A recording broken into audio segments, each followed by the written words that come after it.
Сәлем қыздар, менің каналыма подписация етіп, қоңырау белгісін басып, мені қолдап кетіңіздер. Бүгін сіздермен осындай екі түрлі мохито сусын дайындайтын боламыз. Бізге керек нәрселер: сарыағаш, қант, сироп, лайм, мята, шие және мұз керек болады.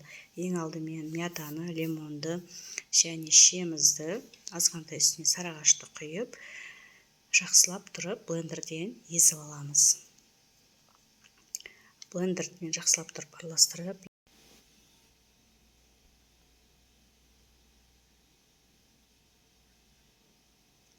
сарыағашымызды кувшинге құйып, қантымызды салып, қант ерігенше араластырамыз.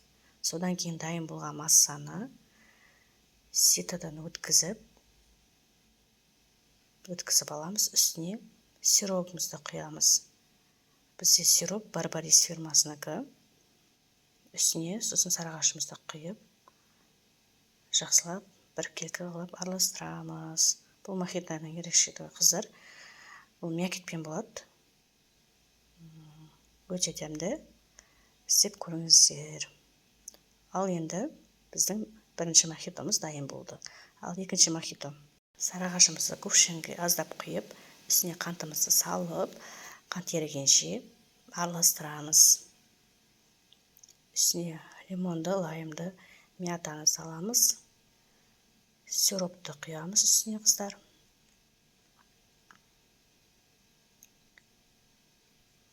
Мұзымызды салып, үстіне сарыағашымызды құйып араластырамыз. Міне осымен біздің екінші мохитомыз дайын болды қыздар.